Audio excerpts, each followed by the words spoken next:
From the front page of the Yonkers Statesman, December 16, 1916. Headline: French victory on Verdun front. Momentarily, the Western Front is again the center of attention, with the French victory at Verdun occupying the chief place in the war news.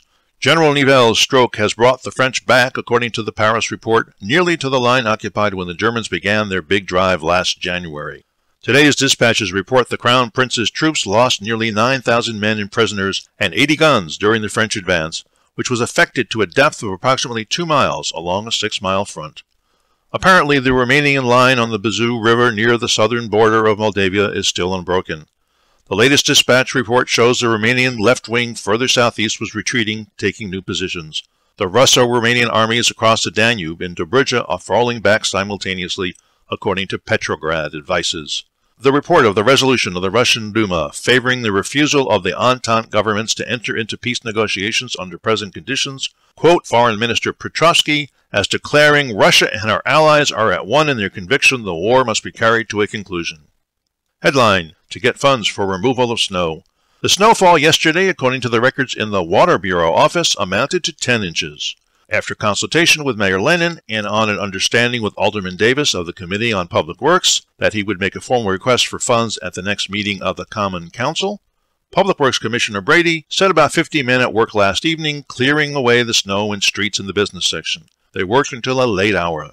This morning, about 100 additional men were put to work, which, with about 175 men of the regular force, brings up the number of men removing snow to 300. The men received $2.50 a day. Much favorable comment was to be heard this morning in regard to the excellent manner in which the running schedule of the Yonkers Railway Company was maintained yesterday afternoon and night. Despite the unusually heavy fall of snow, service on all the lines, even those in the outlying sections, was maintained.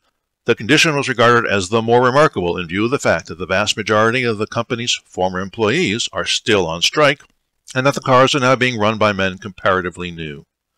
Headline: Trolley strikers vote. We'll decide today whether to declare the strike off. The trolley strikers, idle since early in September, will vote in secret today on a motion to declare the strike off. The decision to vote on the question followed the failure of President Wilson, acting as an individual, to obtain a settlement in the dispute between the companies and the Amalgamated Association of Street and Electric Railway Employees of America. Of the 11,000 who went on strike in the various systems in New York City and Yonkers, it is estimated that not many more than half are still out, some 2,000 having returned to work, and perhaps 3,000 obtained places in other cities or different lines of employment. And international news headline: Simon Bamberger, Democrat governor-elect of Utah. Besides being the first Democrat to be elected governor of Utah, Simon Bamberger, the successful gubernatorial candidate at the recent elections, is also the first non-Mormon to head the government of that state. Utah was one of the surprise states of the elections, a stronghold of the Republican forces in all previous elections.